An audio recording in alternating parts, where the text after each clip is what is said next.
বেতনের ২০% বাড়ি ভাড়া ও ১,৫০০ টাকা চিকিৎসা ভাতা সহ ৩ দফা দাবিতে আমরণ অনশন কর্মসূচি চলছে এমপিওভুক্ত স্কুলের আন্দোলনরত শিক্ষক কর্মচারীদের। গতকাল দুপুর ২টা থেকে কেন্দ্রীয় শহীদ মিনারে এ কর্মসূচি শুরু করে তারা।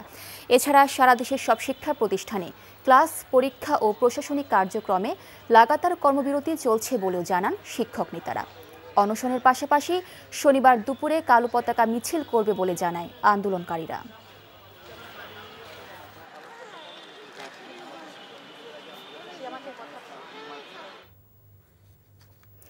কেন্দ্রীয় শহীদ মিনারে আছেন স্টাফ করেসপন্ডেন্ট জুবায়ের প্রধান, সরাসরি যোগ দিচ্ছেন আমাদের সাথে। জুবায়ের, আমরা যেমনটি জানলাম শিক্ষকদের অনশন কর্মসূচি এখনো চলমান রয়েছে, তো কি বলছেন অনশনরত শিক্ষকরা?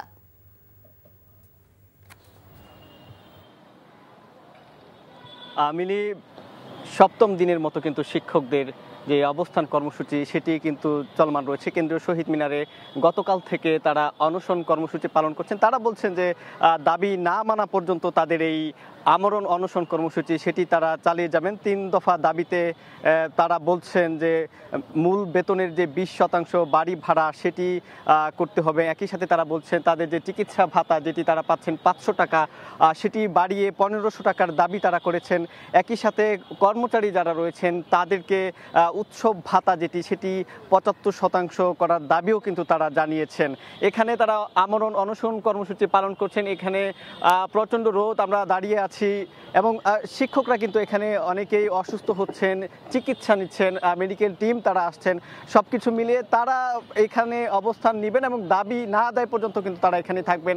জানিয়ে রাখি যে ১২ই অক্টোবর তারা প্রেস ক্লাবের সামনে অবস্থান নিয়েছিলেন এবং সেখানে কিন্তু পুলিশ তাদের উপর লাঠিচার্জ, সাউন্ড গ্রেনেড নিক্ষেপ করে ছত্রভঙ্গ করে দেওয়া হয় এবং তার পরবর্তী সময়ে কিন্তু তারা শহীদ মিনারে এসে অবস্থান নেয় এবং ১৪ অক্টোবর আমরা দেখেছি যে সেখানে তারা সচিবালয় অভিমুখে যাত্রা করলে সেখানেও কিন্তু পুলিশ বাধা দেয় এবং ১৫ তারিখ তারা শাহবাগ মোড় অবরোধ করে রাখেন এবং তার পরবর্তী সময়ে সচিবালয় শিক্ষা উপদেষ্টার সাথে শিক্ষক কর্মচারী বৃন্দের যারা প্রতিনিধি রয়েছেন তারা কিন্তু আলোচনা করেন। অন্তর্বর্তী সরকারের পক্ষ থেকে শিক্ষা উপদেষ্টা যে বাড়ি ভাড়ার যে ৫% বৃদ্ধির দাবি করলে সেটি কিন্তু তারা সেই প্রস্তাবকে কিন্তু তারা প্রত্যাখ্যান করে আবারও তারা তাৎক্ষণিকভাবে যমুনা অভিমুখে লং মার্চ দেওয়ার ঘোষণা থাকলেও সেটি না করে তারা কিন্তু অবস্থান কর্মসূচি এবং আমরণ অনশন কর্মসূচি পালনের কথা তারা জানিয়েছেন। একই সাথে সকল এমপিওভুক্ত যে শিক্ষা প্রতিষ্ঠানগুলো রয়েছে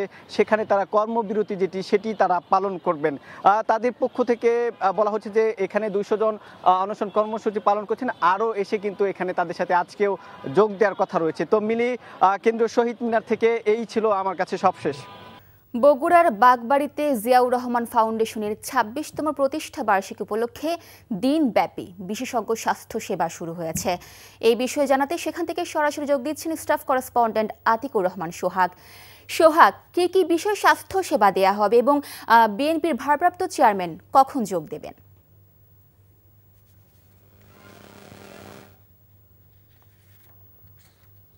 মিলি, আপনি এই মুহূর্তে আমরা অবস্থান করছি বগুড়া গাবতলী উপজেলার এই বাগবাড়িতে, যেখানে জিয়াউর রহমানের জন্মস্থান। তো এখানে এই যে আমার পাশেই রয়েছে জিয়াউর রহমান গ্রাম্য হাসপাতাল। এই হাসপাতালের মাঠে কিন্তু আজকে এই চিকিৎসা স্পেশাল ফ্রি মেডিকেল ক্যাম্পের আয়োজন করা হয়েছে। তো এখানকার যে জিয়াউর রহমান যে ফাউন্ডেশন রয়েছে, ফাউন্ডেশনের সহসভাপতি প্রখ্যাত কার্ডিওলজিস্ট এবং হৃদরোগ বিশেষজ্ঞ ডক্টর জুবাইদুর রহমানের সার্বিক সহযোগিতা এবং তত্ত্বাবধানে কিন্তু আজকে এই ফ্রি মেডিকেল ক্যাম্প অনুষ্ঠিত হচ্ছে। তো এখানে আমরা এসে যে দেখেছি আসলে সব রকম প্রস্তুতি সম্পন্ন হয়েছে। এখানে আমরা দেখেছি যে রুগীরাও কিন্তু এসেছে এবং ডাক্তাররাও এসেছে, আর কিছুক্ষণের মধ্যে কিন্তু এখানে এই ফ্রি মেডিকেল ক্যাম্পের উদ্বোধন করা হবে বলে জানিয়েছে এখানকার আয়োজকেরা। তো এখানকার চিকিৎসা যে ব্যবস্থা আপনার কথা বললেন, যে এখানে সব রকম রোগীরই আসলে চিকিৎসার ব্যবস্থা নেওয়া হয়েছে, বিশেষ করে শিশু থেকে শুরু করে বৃদ্ধ, নারী এবং বিভিন্ন ধরনের যে রোগের সেইগুলো ভাগ করা হয়েছে এবং সেই অনুযায়ী কিন্তু রোগী দেখা হবে এবং তাদেরকে ফ্রি ওষুধও দেওয়া হবে বলে তারা জানিয়েছে। তো এর পাশাপাশি আজকে কিন্তু যে মূল যে আকর্ষণ, এখানকে বিএনপি যে ভারপ্রাপ্ত চেয়ারম্যান জনাব তারেক রহমান এবং ডক্টর জুবাইদুর রহমান আজকে ভার্চুয়ালি এখানে সংযুক্ত হবেন বিকাল ৩টায় আমাদের জানিয়েছে। তো এই ছিল এখানকার সর্বশেষ খবর। মিলি, সাভারের খ্রিস্টান পাড়ায় বাংলাদেশ ইউনিভার্সিটি অব প্রফেশনালস বিইউপির এক শিক্ষার্থীকে দলবদ্ধ ধর্ষণের শিকার হওয়ার ঘটনায় ক্ষোভে ফুঁসে উঠেছেন স্থানীয়রা। ঘটনার ৩ দিনও গ্রেপ্তার হয়নি জড়িতদের কেউ। অন্যদিকে দলবদ্ধ ধর্ষণের ঘটনায় মানসিক ভারসাম্য হারিয়ে ফেলেছেন ওই শিক্ষার্থী। সকালে জড়িতদের গ্রেপ্তারের দাবিতে উপজেলার বিরুলিয়া ইউনিয়নের কমলাপুর গ্রামে বিক্ষোভ করে এনসিপির যুব সংগঠন জাতীয় যুব শক্তির নেতাকর্মীরা। আগামী ২৪ ঘণ্টার মধ্যে আসামিদের গ্রেপ্তার করা না হলে সাভার মডেল থানা ঘেরাওয়ের কর্মসূচি দেন নেতারা। গত বুধবার বিকেল উপজেলার বিরুলিয়া ইউনিয়নের কমলাপুর গোয়ালপাড়া এলাকায় এই গণধর্ষণের ঘটনা ঘটে। ছন্দে ফেরার চ্যালেঞ্জ নিয়ে আজ দুপুর ১:৩০টায় প্রথম ওয়ানডেতে ওয়েস্ট ইন্ডিজের মুখোমুখি হবে বাংলাদেশ। ওয়ানডেতে যে জয়ের খোঁজে দিশেহারা মিরাজের দল। পরিসংখ্যান বিপক্ষে থাকায় অধিনায়কত্বের চাপটাও বেশ ভালোভাবেই অনুভব করছেন মিরাজ। যদিও ফিল সিমন্সের আস্থা পাচ্ছেন তিনি। স্বাগতিক হওয়ায় প্রতিপক্ষ কোচও এগিয়ে রাখছেন বাংলাদেশকে। রিপোর্ট কুশল ইয়াসিরের।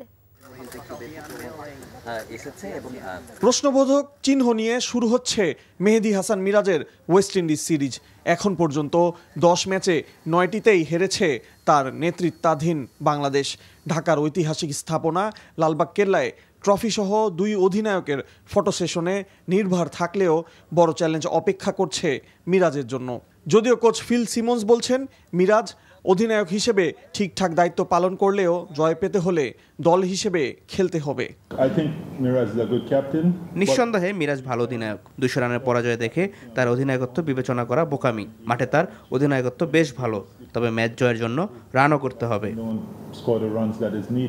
মিরপুরে কালো পিচ বেশ আলোচনায়। স্পোর্টিং উইকেট নয়, এবারও মন্থর গতির উইকেটই দেখা যাবে।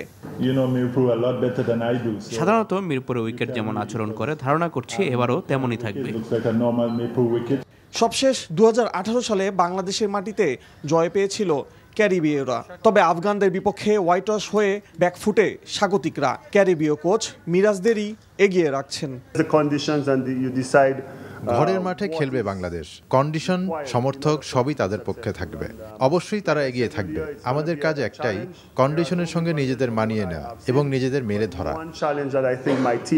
এখন পর্যন্ত ১২টি সিরিজ খেলে সমান ৬টিতে জয় পেয়েছে ২ দল। সব মিলিয়ে ২০ ম্যাচের বাংলাদেশের জয় ৯টিতে, আর ওয়েস্ট ইন্ডিজ জয় পেয়েছে ১০ ম্যাচে। একটি ম্যাচ পরিত্যক্ত হয়। কুশল ইয়াসির, এনটিভি নিউজ, ঢাকা। স্বপ্ন পূরণ হলো না অর্পিতাদের। চাইনিজ তাইপের বিপক্ষে ৫-০ গোলে হেরে এশিয়ান কাপের মূল পর্বে খেলা হলো না বাংলাদেশ অনূর্ধ্ব ১৭ দলের। জর্ডানের আকাবে স্টেডিয়ামে ম্যাচের ৯ মিনিটে এগিয়ে যায় চাইনিজ তাইপে। ম্যাচের ৩৪ মিনিটে ফ্রিকিক থেকে আবারও গোল হজম করে বসে লাল সবুজেরা। বিরতির পর বাংলাদেশ আরও ৩ গোল হজম করে। এই গ্রুপ থেকে মূল পর্ব নিশ্চিত করেছে চাইনিজ তাইপে। এই হারে এক বছরে বাংলাদেশের ভিন্ন ৩টি দলের এশিয়ান কাপে জায়গা করে নেওয়ার ইতিহাসটা হলো না।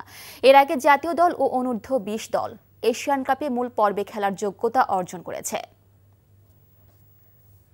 বর্তমান সময়ে সবচেয়ে জরুরি হল গণতান্ত্রিক রাজনৈতিক চর্চা। গতকাল জুলাই সনদ স্বাক্ষরের মাধ্যমে এর সূচনা হয়েছে, এমন কথা জানিয়েছেন বিএনপির স্থায়ী কমিটির সদস্য সালাউদ্দিন আহমেদ। সকালে জিয়াউর রহমান ফাউন্ডেশনের ২৬তম প্রতিষ্ঠা বার্ষিকী উপলক্ষে শহীদ প্রেসিডেন্ট জিয়াউর রহমানের মাজারে ফুল দিয়ে শ্রদ্ধা জানানো শেষে তিনি এসব কথা বলেন। সালাউদ্দিন বলেন, ধৈর্য সহ এগিয়ে যেতে হবে, তাহলে সবাই মিলে একটি শক্তিশালী দেশ গড়তে পারব। সনদ স্বাক্ষর অনুষ্ঠানে এনসিপি সহ ৩-৪টি দল না যাওয়ার ব্যাপারে তিনি বলেন, তাদের স্বাক্ষর করার সুযোগ এখনও রয়েছে। এতে নির্বাচনে বড় কোনো প্রভাব পড়বে না। গতকাল জুলাই যোদ্ধাদের নামে এক দল উশৃঙ্খল আওয়ামী ফ্যাসিস্ট বাহিনী প্রবেশ করেছিল। জুলাই যোদ্ধা নামে কোনো সংগঠন এ ধরনের কাজ করতে পারে না বলেও জানান এই বিএনপি নেতা। আমাদের আগামী নির্বাচনের জন্য এটা বড় কোনো প্রভাব ফেলবে না। আমরা মনে করি সহনশীলতা সবার মধ্যে আসবে। হয়তো তাদের কিছু দাবি দেওয়া আছে, সেটা সরকারের সাথে আলাপ আলোচনা করবে। এক পর্যায়ে তারাও জুলাই সনদে স্বাক্ষর করবে বলে আমরা বিশ্বাস করি। আর গণতন্ত্রের মধ্যে তো সবাই একমত হবে এমন তো নয়, সেটা উন্মুক্ত আছে, ভিন্ন মত থাকতেই পারে। বগুড়ায় জিয়াউর রহমান ফাউন্ডেশনের ২৬তম প্রতিষ্ঠা বার্ষিকী উপলক্ষে দিনব্যাপী ফ্রি মেডিকেল ক্যাম্প চলছে। সকালে গাবতলী উপজেলার বাগবাড়ি গ্রামে এই ফ্রি মেডিকেল ক্যাম্প উদ্বোধন করেন জিয়াউর রহমান ফাউন্ডেশনের নির্বাহী পরিচালক অধ্যাপক ডাক্তার ফরহাদ হালিম ডোনার। এতে উপস্থিত রয়েছেন সাবেক এমপি ও চেয়ারপারসনের উপদেষ্টা হেলালুজ্জামান তালুকদার লালু, রাজশাহী বিভাগীয় ড্যাবের আহ্বায়ক অধ্যাপক ডাক্তার শাহজাহান আলী সহ বিভিন্ন পর্যায়ের নেতারা। 20টি বিভাগের বিশেষজ্ঞ চিকিৎসক, কয়েক হাজার রোগীদের চিকিৎসা সেবা দেওয়া হচ্ছে। এছাড়াও বিনামূল্যে ওষুধও দেওয়া হচ্ছে। বিকেলে আলোচনা সভায় প্রধান অতিথি হিসেবে ফাউন্ডেশনের চেয়ারম্যান তারেক রহমান ও ভাইস চেয়ারম্যান ডাক্তার জুবাইদা রহমানের ভার্চুয়ালি সংযুক্ত থাকার কথা রয়েছে। বগুড়ার বাগবাড়িতে জিয়াউর রহমান ফাউন্ডেশনের স্বাস্থ্যসেবা ক্যাম্প থেকে সরাসরি যোগ দিয়েছেন স্টাফ করেসপন্ডেন্ট আতিকুর রহমান সোহাগ। সোহাগ, ফ্রি মেডিকেল ক্যাম্পে কি কি বিষয়ে স্বাস্থ্যসেবা দেওয়া হচ্ছে?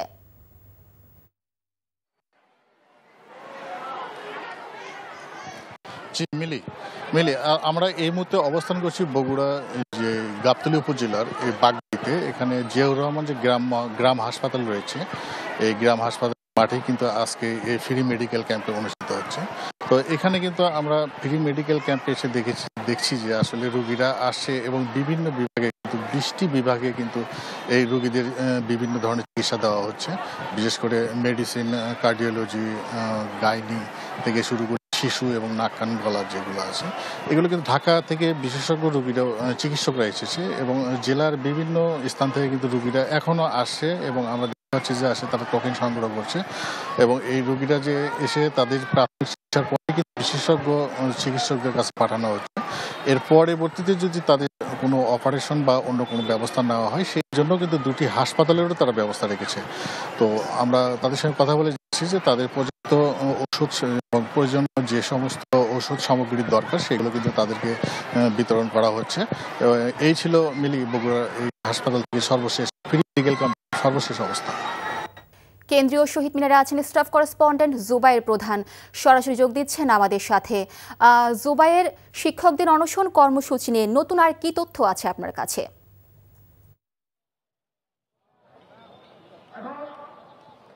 3 দফা দাবিতে কেন্দ্রীয় শহীদ মিনারে শিক্ষকরা অবস্থান নিয়েছেন। গত 7 দিন ধরে তারা এখানে অবস্থান কর্মসূচি পালন করছেন। গতকাল থেকে তাদের যে অনশন কর্মসূচি সেটি চলছে। গত রাতেও তারা এখানে অবস্থান নিয়েছেন। আজকেও সকাল থেকে তীব্র যে রোদ, এই রোদকে উপেক্ষা করেই তারা অনশন কর্মসূচি এখানে করছেন। অনেকেই অসুস্থ হয়েছেন। মেডিকেল টিম কিছুক্ষণ পরপর তারা এখানে এসে তাদেরকে চিকিৎসা দিচ্ছেন।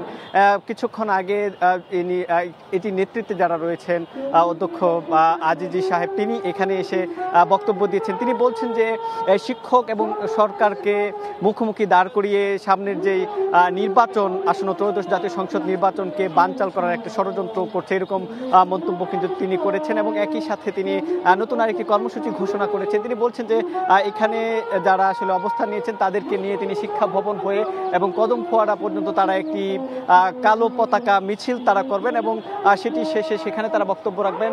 আবারও তারা শহীদ মিনারে এসে অবস্থান নেবেন। তারা বলছেন যে তাদের যে দাবি সেটি না মানা পর্যন্ত তারা কিন্তু এই যে তাদের অবস্থান কর্মসূচি সেটি তারা সেখান থেকে তারা থামবেন না। এবং এখানে শিক্ষকরা সকাল থেকে আমরা দেখেছি যে কিছু সংখ্যক কম থাকলেও, অর্থাৎ 200 জন অনশন কর্মসূচি পালনের অংশ নিলেও যত সময় গড়াচ্ছে তত কিন্তু দেশের বিভিন্ন জায়গা থেকে শিক্ষক কর্মচারীবৃন্দ তারা কিন্তু শহীদ মিনারে এসে অবস্থান নিচ্ছেন এবং তাদের যেই পরবর্তী যে পতাকা মিছিল সেটিতে তারা কিন্তু একত্রিত হয়ে অংশ নেবেন।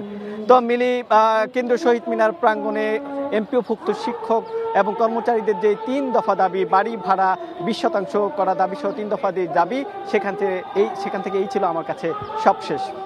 বন বিভাগের গাছ কেটে সংরক্ষিত বনাঞ্চল ধ্বংস করে প্রকাশ্যে তৈরি হচ্ছে মাছের ঘের, আবাদি জমি, বসতভিটা। 10 বছর ধরে এভাবে উজাড় করা হচ্ছে পটুয়াখালীর উপকূলীয় এলাকার সংরক্ষিত বনাঞ্চল। এর সাথে জড়িতদের বিরুদ্ধে কয়েকটি মামলা দিয়ে দায় সারছে বন বিভাগ। প্রকৃতির দেয়ালখ্যাত বনাঞ্চলের এমন নির্বিচার ধ্বংসে শঙ্কিত এলাকাবাসী, পরিবেশবাদী সহ দুর্যোগ বিশেষজ্ঞরা। পটুয়াখালী থেকে কাজল বরণ দাসের পাঠানো রিপোর্ট। এক দশকে বেশ কয়েকটি প্রাকৃতিক দুর্যোগে পটুয়াখালীর উপকূলীয় বনাঞ্চলের ব্যাপক ক্ষতি হয়েছে। ইতোমধ্যে বিলীন হয়েছে কুয়াকাটার ঝাউবাগান, ইকো পার্ক, নারিকেল বাগান, চর গঙ্গামতি, ট্যাংরাগিরি ইকো পার্ক ও কাউয়ারচরের সংরক্ষিত বনের বিশাল একটি অংশ। উপকূলীয় বাঁধ উন্নয়ন প্রকল্পের কাজের জন্য কেটে ফেলা হয়েছে প্রায় ৩৯ কিলোমিটার বেড়িবাঁধের গাছ। আর এভাবেই সংরক্ষিত বনাঞ্চলের গাছ কেটে তৈরি করছে আবাদি জমি, চাষাবাদ হচ্ছে ধান। এর লাগে ফরেস্ট ডিপার্টমেন্টের বন বিভাগের লোক জড়িত, এরা মোটা অঙ্কের টাকা পাইয়ে নিঃসুমেথা যদি আমাদের মতো সাধারণ মানুষ কিছু বলতে চায় আমাদের মানে মামলা হামলা দেবে, ঠিক আছে, এরকম ভয়ভীতি দেয়। আর মামলা অনেক ছেলের নামে হইয়াও গেছে অলরেডি। এটা ঘের সরকারি আর ফরেস্টারি, ঠিক আছে, মানুষের ধরিয়ে ধরিয়ে খায়। মানুষের মধ্যে একটা ভ্রান্ত ধারণা থাকে যে এগুলো হয়তো বন বিভাগের মধ্যে অবস্থিত। এটার কারণ হচ্ছে কারণ অনেকাংশে দেখা যায় যে আমরা ফিল্ডে দেখি যে ঘেরগুলো বন বিভাগের জমি অথবা বনাঞ্চল সংলগ্ন ঘেঁষা, যার কারণে মনে হয় যে এটা বন বিভাগের জমিতে আছে, আসলে আদতে এটি বন বিভাগের জমিতে নেই। পরিবেশ বিজ্ঞানীরা বলছেন প্রাকৃতিক দুর্যোগে ক্ষতির সমপরিমাণ বনাঞ্চল তৈরি করতে পারেনি বন বিভাগ। বন উজাড় করা রোধে সমন্বিত উদ্যোগ নেওয়া জরুরি বলে মত তাদের। তার মধ্যে প্রথম যেটা হলো যে আমাদের যে কমিউনিটি পিপল যারা, তাদের মধ্যে বিভিন্ন ধরনের ডাইভার্সিটি আছে। এই ডাইভার্সিটি পিপলকে কিভাবে এই পলিসির মধ্যে ইনক্লুড করা যায়, কীভাবে পুরো পলিসিটিকে একটা ইনক্লুসিভ জায়গাতে নেওয়া যায়, সেই জায়গাটাতে বড় ধরনের ঘাটতি আমাদের আছে। বিস্তীর্ণ উপকূলে পটুয়াখালী জেলায় 1,50,000 ও বরগুনা জেলায় 75,000 একর জমিতে রয়েছে সংরক্ষিত বনাঞ্চল। প্রাকৃতিক দুর্যোগ থেকে উপকূলবাসীকে রক্ষায় এসব ফরেস্ট বেষ্টনীকে রক্ষা করার বিকল্প নেই বলে মনে করছেন বিশেষজ্ঞরা। NTV news desk. চট্টগ্রাম বন্দরে গেট ফি বাড়ানোর প্রতিবাদে পণ্যবাহী ট্রাক, কাভার্ড ভ্যান সহ সব ধরনের গাড়ি বন্ধ রেখেছে পরিবহন মালিকরা। এতে করে আমদানি রফতানি পণ্য পরিবহন ব্যাহত হচ্ছে। এই মুহূর্তে চট্টগ্রাম বন্দর এলাকায় আছেন স্পেশাল করেসপন্ডেন্ট শামসুল হক হায়দরি। হায়দরি, পণ্যবাহী পরিবহন বন্ধ থাকায় বন্দরের কি অবস্থা?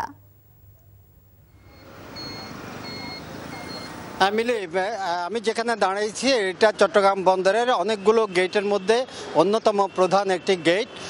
বলে রাখা ভালো যে চট্টগ্রাম বন্দরে দেশের আমদানি রপ্তানি পণ্যের সিংহভাগ যেহেতু এই বন্দরের মাধ্যমে আসে, ফলে এখানে প্রতিদিন গড়ে 10,000 গাড়ি প্রবেশ করে এইসব আমদানি রপ্তানি পণ্য আনা নেওয়ার জন্য। কিন্তু আজ সকাল থেকে এখানে কোনো গাড়ি প্রবেশ করেনি। আপনি লক্ষ্য করে থাকবেন আমার পেছনে, আমার ডান পাশে যে সড়কটি, এটি বন্দরে গাড়ি প্রবেশের একটি পথ। এটি অন্যান্য দিন দীর্ঘ সারি আমরা লক্ষ্য করি, ট্রাক, কাভার্ড ভ্যান ইত্যাদি এগুলো থাকে, কিন্তু আজ কিছুই নেই। সকাল থেকেই এই গাড়িগুলোর প্রবেশ বন্ধ রেখেছে মালিকরা। তাদের অভিযোগ যে আগে যে একটা নির্ধারিত একটা ফি তারা দিতেন 52 থেকে 57 টাকা, এখন সেটিকে বাড়িয়ে 1,230 টাকা করা হয়েছে। এই 230 টাকা ফি নির্ধারণে যে বন্দরের একটি গাড়ি প্রবেশের বাবদ, সেই ফিটা কমানোর দাবিতে, অর্থাৎ এটা প্রত্যাহার করে আগের নিয়মে রাখার জন্য তারা এই বন্ধটা রেখেছে। তারা এইতে গাড়ি বন্ধ রাখার ফলে চট্টগ্রাম বন্দরে আমদানি রপ্তানি পণ্য পরিবহনটা প্রায় ব্যাহত এবং এই মুহূর্তে তো বন্ধই বলা যায়। আমি চট্টগ্রাম বন্দর কর্তৃপক্ষের সচিবের সাথে কথা বলেছি। এই যে অচল অবস্থা, এটি নিরসনের উপায় কি, তারা আমাকে বলেছেন যে আগামীকাল 12টার দিকে মালিক পক্ষের সাথে একটা বৈঠক করবেন এবং চেষ্টা করবেন সমস্যা সমাধানের জন্য। মিলি আলোচনা সভা, গান, বাউল মেলা ও সাধু সংঘের মধ্য দিয়ে কুষ্টিয়ার কুমারখালী ছেউরিয়ায় আখড়া বাড়িতে চলছে বাউল সম্রাট ফকির লালন শাহের 3 দিনের লালন উৎসব। এই উৎসবকে ঘিরে অসংখ্য দর্শনার্থী এসেছেন আখড়া বাড়িতে। গতকাল সন্ধ্যায় অধিবাসের মধ্য দিয়ে মূল আয়োজন শুরু হয়। আজ দুপুরে পূর্ণসেবার মধ্য দিয়ে ধর্মীয় আনুষ্ঠানিকতা শেষ হয়। প্রতিদিন রাতে আখড়া বাড়ির মূল মঞ্চে আলোচনা সভার পাশাপাশি একাডেমির শিল্পী ও দেশ বরেণ্য লালন শিল্পীরা লালন ফকিরের আধ্যাত্মিক গান পরিবেশন করছেন। অন্যদিকে আখড়া বাড়ি চত্বরে কালী নদীর তীরে মাঠে বসেছে বিশাল লালন মেলা। পাকিস্তানের হামলায় 3 ক্রিকেটার নিহত হওয়ার ঘটনায় তীব্র নিন্দা জানিয়েছেন আফগানিস্তানের তারকা ক্রিকেটাররা। আফগানিস্তানের পাকতিকা প্রদেশে পাকিস্তানের বিমান হামলায় 3 স্থানীয় ক্রিকেটার নিহত হয়। তারা প্রদেশের রাজধানী সারানায় প্রীতি ম্যাচ খেলে বাড়ি ফেরার পথে ওই হামলার শিকার হয়। ক্রিকেটার ও বেসামরিক মানুষ নিহতের ঘটনায় ক্ষুব্ধ প্রতিক্রিয়া দেখিয়েছে আফগান তারকারা। পাকিস্তানের এই হামলাকে বর্বর ও অনৈতিক বলেছেন রশিদ খান। আফগানিস্তানের সিরিজ বাতিল করার সিদ্ধান্তকেও স্বাগতম জানিয়েছেন তিনি। আফগানিস্তানের হয়ে সবচেয়ে বেশি আন্তর্জাতিক ম্যাচ খেলা অলরাউন্ডার মোহাম্মদ নবীও এই ঘটনায় নিন্দা জানিয়েছেন। এই মুহূর্তে শেরেবাংলা স্টেডিয়ামে উপস্থিত আছেন আমাদের সিনিয়র করেসপন্ডেন্ট কুশল ইয়াসির। সরাসরি চলে যাচ্ছি সেখানে। কুশল, প্রথম ম্যাচকে ঘিরে দর্শক আগ্রহ কেমন দেখছেন এবং একাদশ কেমন হতে পারে?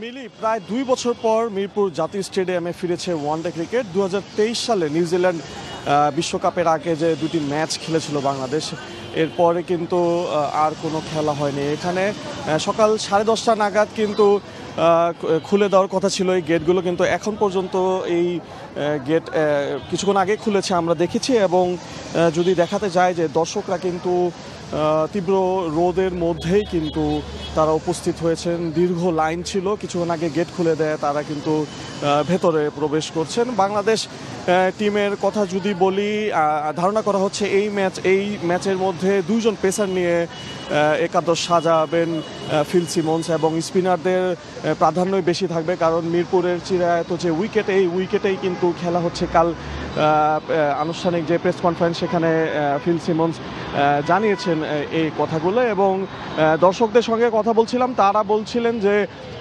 সাম্প্রতিক যে পারফরমেন্স বাংলাদেশের ওয়ানডে ক্রিকেটে খুব একটা ভালো নয়, তবে তাদের আশা যে বাংলাদেশ এই সিরিজ দিয়ে ঘুরে দাঁড়াবে। আসন্ন 2027 বিশ্বকাপের আগে 23টি ম্যাচ রয়েছে বাংলাদেশের জন্য, তার মধ্যেই কিন্তু বাংলাদেশকে মূল পর্বে খেলার জন্য কোয়ালিফাই করতে হবে। এই ম্যাচগুলোর বেশিরভাগ ম্যাচ জিতলেই কিন্তু বাংলাদেশের জন্য সুযোগ থাকবে 2027 ওয়ানডে বিশ্বকাপে সরাসরি অংশ নেয়ার। এবং সব মিলে মেহেদী মিরাজের জন্য একটি বড় চ্যালেঞ্জ অপেক্ষা করছে, কারণ তার নেতৃত্বাধীন যে বাংলাদেশ পরিসংখ্যান খুব একটা ভালো না। তো সব মিলিয়ে বাংলাদেশ দল ভালো করবে, এটাই সাধারণ দর্শকদের প্রত্যাশা। মিলি, ছোটখাটো মত পার্থক্য ভুলে সব রাজনৈতিক দলকে নির্বাচনে আসার আহ্বান জানিয়েছেন বিএনপি মহাসচিব মির্জা ফখরুল ইসলাম আলমগীর। পানি উন্নয়ন বোর্ডের জাতীয়তাবাদী শ্রমিক কর্মচারী উন্নয়নের এক অনুষ্ঠানে তিনি এসব কথা বলেন। সমস্ত কর্মকাণ্ডকে পার্লামেন্ট কেন্দ্রিক করতে হবে। এটা না করলে আপনার এই পার্লামেন্টারি ডেমোক্রেসি ফাংশন করবে না। এ কথাগুলো আমাদের বুঝতে হবে। পৃথিবীর যেসব দেশে পার্লামেন্টারি ডেমোক্রেসি সফল হয়েছে, সবগুলোতে কিন্তু আপনার পার্লামেন্ট কেন্দ্রবিন্দু রাজনীতি সেখানে করতে হবে। এই রাস্তা থেকে উঠে চলে আসতে হবে পার্লামেন্টে। আর কতদিন রাস্তায়, 50 বছর তো আমরা রাস্তায় চলছি। এগুলোকে ঠিক করে এই সনদের মাধ্যমে গণতন্ত্রকে যদি আমরা একটা কালচারে পরিণত করতে পারি, সেই চেষ্টা আমাদের করতে হবে। আইনি ভিত্তি ছাড়া জুলাই সনদ স্বাক্ষর জাতির সঙ্গে প্রতারণা উল্লেখ করে জাতীয় নাগরিক পার্টির আহ্বায়ক নাহিদ ইসলাম বলেছেন, যারা স্বাক্ষর করেছেন তারা অভ্যুত্থান ও জনগণ থেকে ছিটকে পড়েছেন। প্রধান উপদেষ্টা প্রফেসর ডক্টর মোহাম্মদ ইউনূস সাংবিধানিক আদেশ জারি করে আইনি ভিত্তি দিলেই এনসিপি স্বাক্ষর করবে বলে জানিয়েছেন তিনি। নূর হোসেনের রিপোর্ট। জুলাই সনদ স্বাক্ষর নিয়ে দলের কেন্দ্রীয় কার্যালয়ে জরুরি সংবাদ সম্মেলন করে জাতীয় নাগরিক পার্টি। এতে দলটির আহ্বায়ক নাহিদ ইসলাম বলেন, গতকাল সনদ অনুষ্ঠানে স্বাক্ষর করে জনগণ ও গণ অভ্যুত্থান থেকে ছিটকে গেছে রাজনৈতিক দলগুলো। জনগণকে ছাড়াই আমরা মনে করি জনগণের বিরুদ্ধে গতকালকের ঘটনাটি ঘটেছে, ফলে আমাদের রাজপথে কর্মসূচি থাকবে এবং আমরা দ্রুত সেই কর্মসূচি ঘোষণা করব সারা দেশব্যাপী।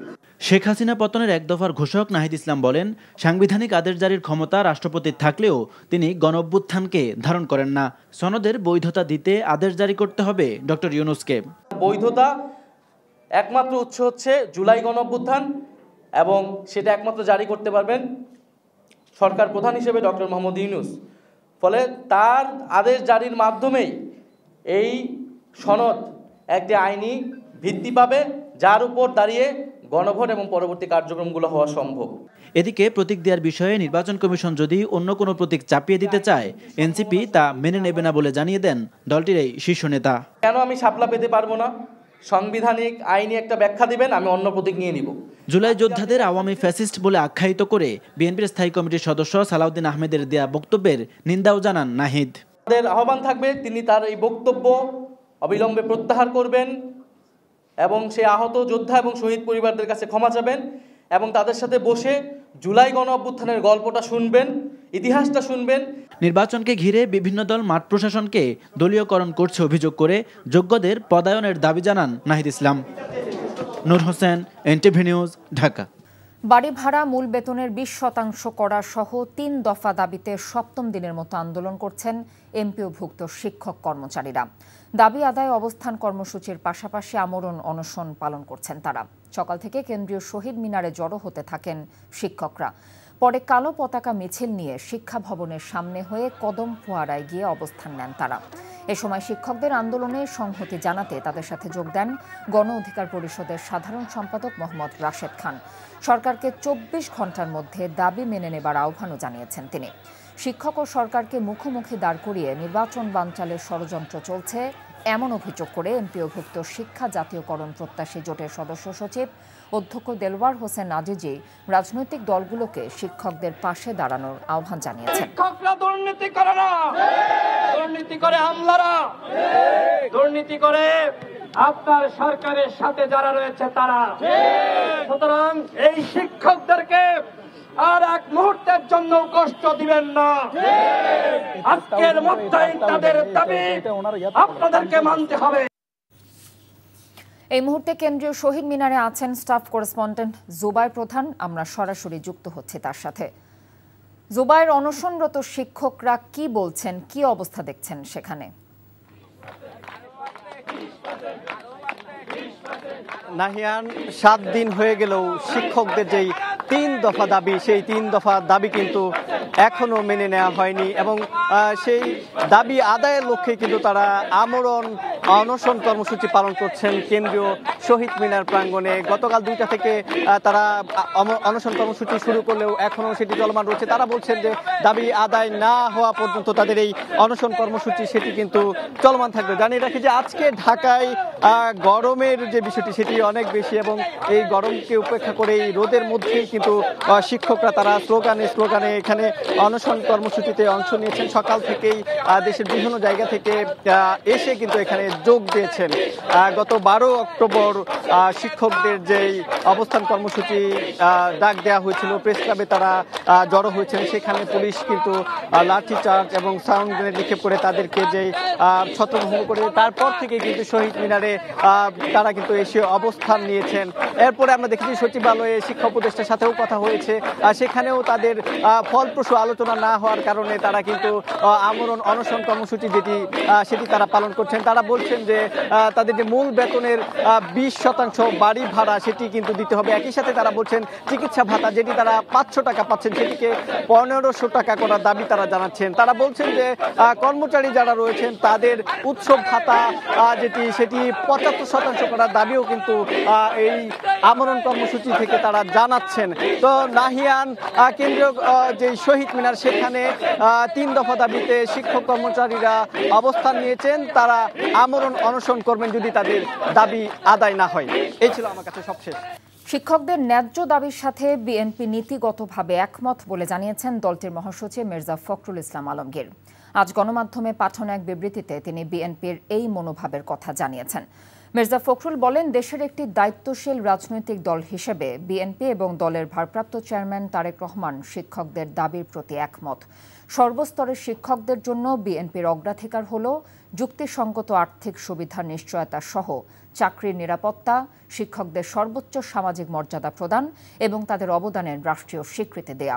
তবে শিক্ষকদের যুক্তিসঙ্গত আন্দোলনকে পুঁজি করে পতিত স্বৈরাচারের সহযোগীরা পরিকল্পিত বিশৃঙ্খলা সৃষ্টির মাধ্যমে দেশকে অস্থিতিশীল করে আসন্ন নির্বাচনের মাধ্যমে সুষ্ঠু গণতান্ত্রিক উত্তরণে কোনো প্রকার প্রতিবন্ধকতা সৃষ্টির অপচেষ্টা চালালে সেটি প্রতিহত করার ক্ষেত্রে বাংলাদেশ জাতীয়তাবাদী দল বিএনপি কোনো নমনীয়তা প্রদর্শন করবে না বলেও জানানো হয় এই বিবৃতিতে।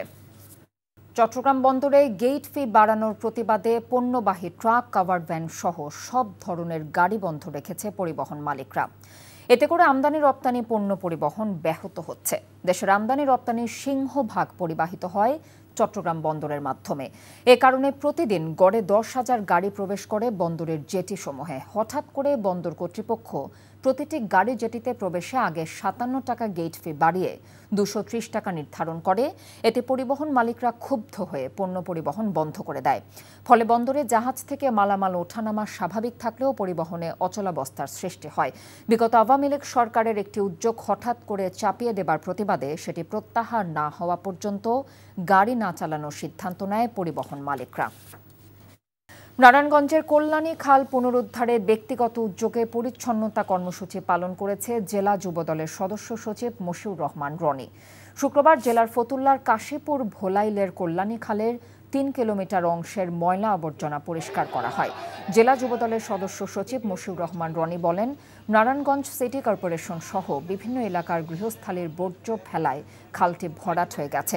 ফলে পানি নিষ্কাশনের পথ বন্ধ হয়ে সামান্য বৃষ্টিতে জলাবদ্ধতা সৃষ্টি হয়। এতে প্রায় 15 থেকে 20 লাখ বাসিন্দা ভোগান্তির শিকার হচ্ছেন। পরে বিএনপির ভারপ্রাপ্ত চেয়ারম্যান তারেক রহমানের নির্দেশে খালে পরিচ্ছন্নতা কর্মসূচি পালন করা হয়। আগামী নির্বাচনে বিএনপিকে অবশ্যই জিততে হবে উল্লেখ করে বিএনপির জাতীয় স্থায়ী কমিটির সদস্য বেগম সেলিমা রহমান বলেছেন, সমাজের নারী ও শিশুর অধিকার প্রতিষ্ঠার বিষয়টি বিএনপির অগ্রাধিকার ভিত্তিক নির্বাচনী অঙ্গীকার। দুপুরে চট্টগ্রাম প্রেস ক্লাবে সমাজের নারী ও শিশুর অধিকার প্রতিষ্ঠা বিএনপির অগ্রাধিকার শীর্ষক আলোচনা সভায় এসব কথা বলেন তিনি। সভায় অন্যান্যের মধ্যে বক্তব্য রাখেন নারী ও শিশু অধিকার ফোরামের সদস্য সচিব অ্যাডভোকেট নিপুণ রায় চৌধুরী।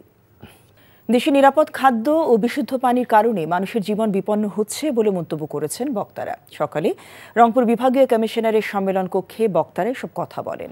কর্মশালায় রংপুরে 12 অক্টোবর থেকে শুরু হওয়া টাইফয়েড ভ্যাকসিনের চলমান কার্যক্রমে বেশ কিছু দুর্বলতা তুলে ধরা হয়।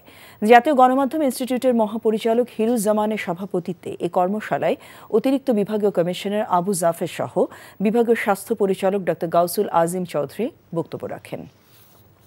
গান, বাউল মেলা ও সাধু সংঘের মধ্য দিয়ে কুষ্টিয়ার কুমারখালীর ছেউরিয়ার আখড়া বাড়িতে চলছে বাউল সম্রাট ফকির লালন শাহের 3 দিনের লালন উৎসব। গতকাল সন্ধ্যা অধিবাসের মধ্য দিয়ে মূল আয়োজন শুরু হয়। কাল দুপুরে পূর্ণ সেবার মধ্য দিয়ে ধর্মীয় আনুষ্ঠানিকতা শেষ হবে। প্রতিদিন রাতেই আখড়া বাড়ির মূল মঞ্চে আলোচনা সভার পাশাপাশি একাডেমির শিল্পী ও দেশ বরেণ্য লালন শিল্পীরা লালন ফকিরের আধ্যাত্মিক গান পরিবেশন করছেন। ভয়াবহ আগুনে জ্বলছে ঢাকার হযরত শাহজালাল আন্তর্জাতিক বিমানবন্দর। বেলা 2:30টার দিকে বিমানবন্দরের 8 নম্বর গেটের কাছে কার্গো ভিলেজে আগুন লাগে। ফায়ার সার্ভিসের 37টি ইউনিটে নিরন্তর প্রচেষ্টার পরও আগুন নিয়ন্ত্রণে আনা সম্ভব হয়নি। ঘটনাস্থলে কাজ করছেন সেনা, নৌ এবং বিমান বাহিনীর সদস্যরা। তবে ক্ষয়ক্ষতির পরিমাণ বা অগ্নিকাণ্ডের কারণ সম্পর্কে এখনো কিছু জানা যায়নি। নিয়ামুল আজিজ সাদেকের রিপোর্ট। কার্গো ভিলেজের একাংশে দুপুর 2:34 হঠাৎই আগুনের সূত্রপাত ঘটে।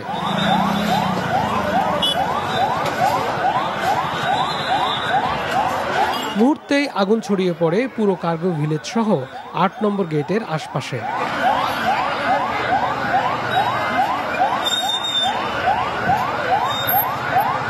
ধোঁয়ার কুণ্ডলী থেকে বাড়তে থাকে আগুনের লেলিহান শিখা।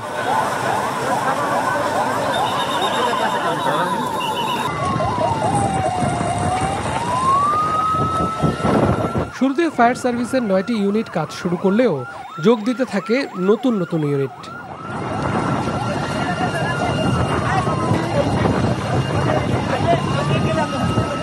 সন্ধ্যা নাগাদ 37টি ইউনিটের নিরন্তর প্রচেষ্টার পরও আগুন নিয়ন্ত্রণে আনা সম্ভব হয়নি। এমনকি আগুনের লেলিহান শিখা, ধূম্রকুণ্ডলী দেখা যাচ্ছিল দূর থেকে।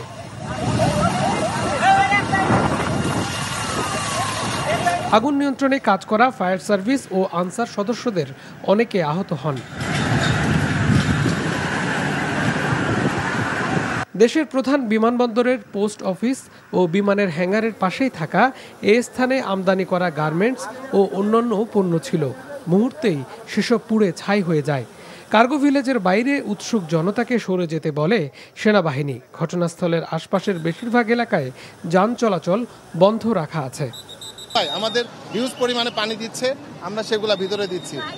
হ্যাঁ, এরকম কয়েকজন অসুস্থ হয়েছে, আমাদের অ্যাম্বুলেন্স সার্ভিস আছে, সাথে সাথে তাদেরকে ট্রিটমেন্ট দেওয়া হচ্ছে। হ্যাঁ, এখানে যে এই পাশে একটা পুকুর আছে, এটা সম্ভবত পানি কম, যতটুকু পানি প্রয়োজন হবে ততটুকু পানি হয়তো এখানে পাওয়া যাবে না।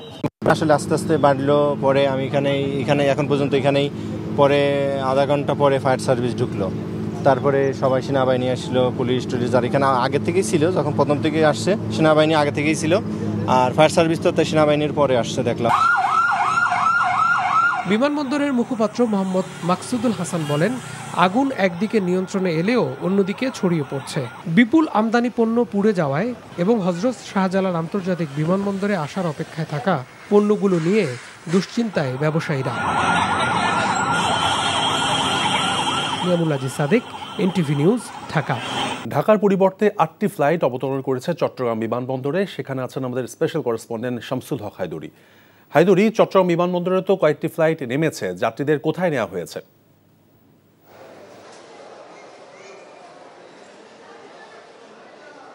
তৌফিক, বিকেল পর্যন্ত, দুপুরের পর থেকে সন্ধ্যা পর্যন্ত চট্টগ্রাম শাহমানত আন্তর্জাতিক বিমানবন্দরে 8টি ফ্লাইট অবতরণ করছে, যেগুলো ঢাকায় নামার কথা ছিল, কিন্তু ঢাকায় নামতে না পেরে চট্টগ্রামে চলে এসছে। এখানে এর ফলে দুইটা পরিস্থিতির সৃষ্টি হয়েছে। একদিকে ঢাকায় নামতে না পারা ফ্লাইটগুলো আসায় যে যাত্রীরা এসছেন তারা সবাই ভেতরে লাউঞ্জে অপেক্ষা করছেন, এবং বহির্গমনের জন্য যে বিপুল পরিমাণ যাত্রী এসছেন যারা বাইরে অপেক্ষা করছেন। আপনি লক্ষ্য করে থাকবেন আমার পেছনে বিপুল সংখ্যক যাত্রী বিশ্বের বিভিন্ন দেশে তাদের যাবার কথা ছিল। এখানে দুবাই, মাস্কাট, অস্ট্রেলিয়া। আমি বিভিন্ন যাত্রীদের সাথে কথা বলেছি যে তাদের কারো ফ্লাইট ছিল 7টার কিছুক্ষণ পর, 7টা 5, পৌনে 8টা, এই ধরনের সময়গুলো তারা ঢুকতে পারে নাই।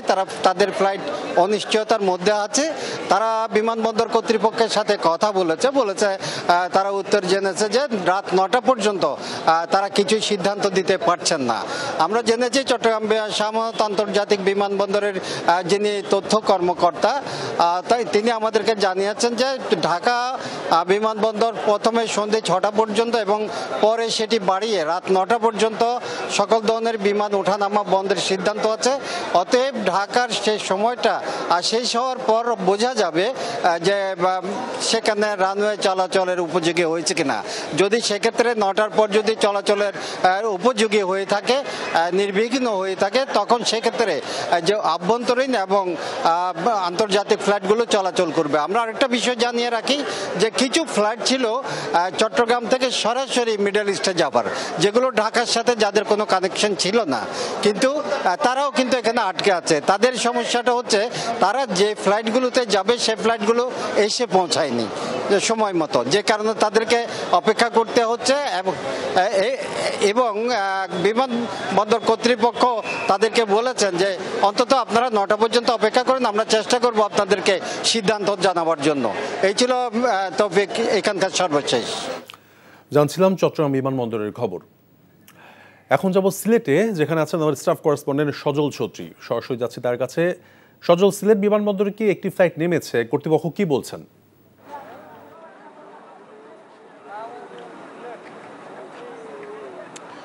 তৌফিক, সিলেট বিমানবন্দরে বিকাল থেকে 3:30টার সময় সৌদি আরবের রিয়াদ থেকে আসা একটি ফ্লাইট প্রথমে এখানে প্রায় 400 জন যাত্রী নিয়ে বিমানের ফ্লাইটটি এখানে অবতরণ করেন। সেটি এখনও অপেক্ষমান আছেন। তারা জানিয়েছিলেন প্রথমে যে রাত 9টার মধ্যে ছেড়ে যাবে, এখন বলছেন রাত 10টার মধ্যে তারা ঢাকায় ছেড়ে যাওয়ার সম্ভাবনা বলছেন। এছাড়া সিঙ্গাপুর এবং মালদ্বীপ থেকে আরও দুটি ফ্লাইট সন্ধ্যা 6টা 5 এবং 6টা 15 অবতরণ করেছে। সে দুটি ফ্লাইটও বিমানবন্দরে অপেক্ষমান আছে। এছাড়া অভ্যন্তরীণ রুটের যে ফ্লাইট সিলেট বিমানবন্দরের সিলেট থেকে ছেড়ে যাবার কথা, সেরকম মোট 4টি ফ্লাইট এখন পর্যন্ত বিলম্বিত ঘোষণা দিয়ে রাখা হয়েছে। মানে তারা ফ্লাইটের যে যাত্রীরা তারাও এখানে অপেক্ষা করছেন এবং বেশ বিড়ম্বনার তৈরি হয়েছে। এখানে অনেক যাত্রী আছেন যারা আজকে ঢাকায় পৌঁছে আবার আগামীকাল তারা ফ্লাইট ধরবেন।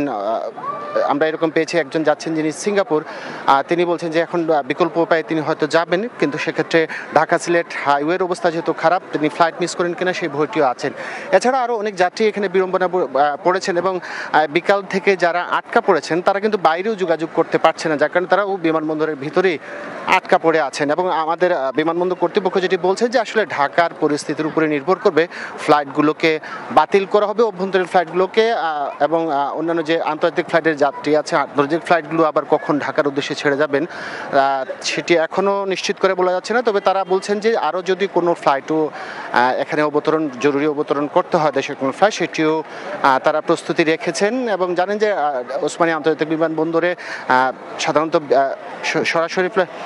সরাসরি যে ম্যানচেস্টার সহ কয়েকটি রুটে আন্তর্জাতিক ফ্লাইট পরিচালিত এছাড়া অভ্যন্তরীণ রুটে ফ্লাইট চলাচল করছে। তো সব মিলিয়ে বেশ বিড়ম্বনায় পড়েছেন বিমানবন্দরে অপেক্ষমান যাত্রীরা এবং এখন পর্যন্ত সঠিক সময় জানাতে পারছেন না বিমানবন্দর কর্তৃপক্ষ কখন ছেড়ে যাবেন ঢাকার উদ্দেশ্যে।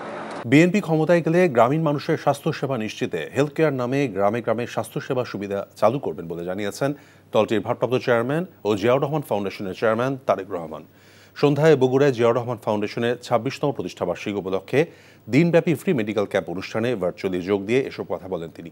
বলেন, গ্রামীণ পর্যায়ে স্বাস্থ্যসেবা পেতে সাধারণ মানুষকে অনেক দুর্ভোগ পোহাতে হয়। বিএনপি জনগণের দল, তারা দেশের মানুষের দুর্ভোগের কথা চিন্তা করে। মানুষের দুর্ভোগ কমাতে গ্রামে গ্রামে হেলথ কেয়ার সুবিধা দিতে কাজ করার পরিকল্পনা নিয়েছে বিএনপি। সরকারি হাসপাতালের পাশাপাশি বেসরকারি হাসপাতালেও যেন সাধারণ মানুষ কম খরচে স্বাস্থ্যসেবা পায় সে ব্যবস্থা গ্রহণ করবে বলেও জানান তারেক রহমান। সকালে গাবতলী উপজেলার বাগবাড়ি জিয়াউর রহমান গ্রামের হাসপাতালে মেডিকেল ক্যাম্পের উদ্বোধন করেন ফাউন্ডেশনের নির্বাহী পরিচালক অধ্যাপক ডাক্তার ফরহাদ হালিম ডোনার। এ সময় চিকিৎসার পাশাপাশি বিনামূল্যে ওষুধ দেওয়া হয় রোগীদের।